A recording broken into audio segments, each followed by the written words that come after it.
देव एखाद्या भक्ताला भविष्यातील घटना आधीच सांगू शकतात का? एका पोलीस अधिकाऱ्याने देवासाठी 25 रुपये बाजूला ठेवले होते, पण त्या पैशांविषयी कोणालाच माहिती नव्हती. तरीही बुवांना देवानी आधीच सांगितले, सावंतवाडीचे पोलीस अधिकारी कंटक यांच्याकडून 25 रुपये मिळणार आहेत. त्या पैशातून माझा मुकुट तयार कर. आणि पुढे जे घडले ते पाहून सर्वजण स्तब्ध झाले. नमस्कार दत्तभक्ता, कथाविद श्वेतामध्ये तुमचं मनःपूर्वक स्वागत आहे. सावंतवाडीत कंटक नावाचे एक पोलीस अधिकारी होते. त्यांचे बुवांकडे नियमित येणे जाणे असे. एकदा त्यांच्या मनात विचार आला की कागलच्या दत्तमूर्तीसाठी सोन्याचा सुंदर दागिना बनवावा. त्यांनी खर्च किती येईल याची चौकशी करून ठेवली, मात्र त्यांच्याकडे तेव्हा पैसे नव्हते. काही दिवसांनी त्यांच्या चांगल्या कामाबद्दल सरकारकडून त्यांना 25 रुपयांचे बक्षीस मिळाले. त्यांना लगेच आपला जुना संकल्प आठवला. त्यांनी ते 25 रुपये एका कागदाच्या पुरीत बांधून कपाटात ठेवले. इतक्यात त्यांना सरकारी फिरतीवर जावे लागले.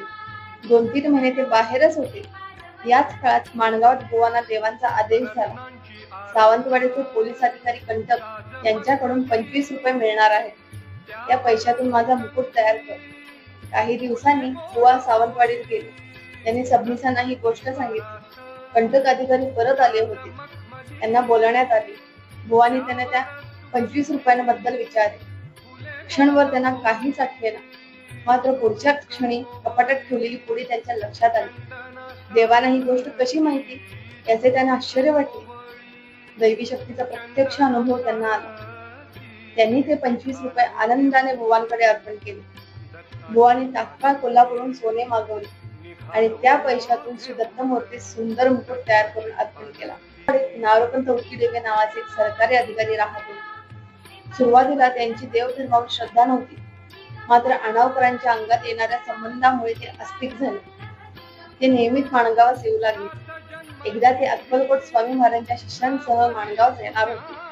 त्याच्या आदल्या रात्री देवानी बुवांना सांगितले, उद्या येथे एक साधू पुरुष येतील, त्यांना पायस द्यावा. दुसऱ्या दिवशी ते साधू आले. त्याच वेळी एका शेतकऱ्याची गाय हरवून देवाजवळ आली होती. तिचा मालकही गाय शोधत बुवांकडे आला. त्याने तिथेच गायीचे दूध काढून बुवांना दिले.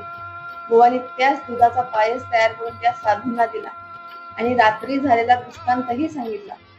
हा प्रसंग पाहून नारोपंतांची श्रद्धा आणखी दृढ झाली. नारोपंत प्रत्येक शनिवारी पालखीस येत. एकदा काही कारणामुळे त्यांना येता आले नाही. मंडळी त्यांची वाट पाहत बसली, मात्र बुवांनी आधीच सांगितले, आज नारोपंत येणार नाहीत, त्यांची वाट पाहू नका. दुसऱ्या दिवशी नारोपंत आले. त्यांनी न आल्याचे कारण सांगितले.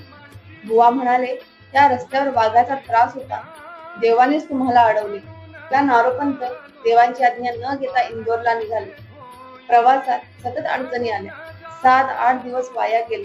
त्यांना जाणवले मी देवांची आज्ञा न घेता निघालो, हीच चूक झाली. त्या अर्ध्या वाटेतूनच परत फिरली. माणगावात आले. तो शनिवार होता.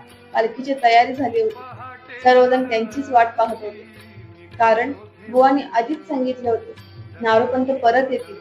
हा अनुभव पाहून त्यांची श्रद्धा अधिकच दृढ झाली. एकदा नारोपंत देवांसाठी दूध घेऊन आले.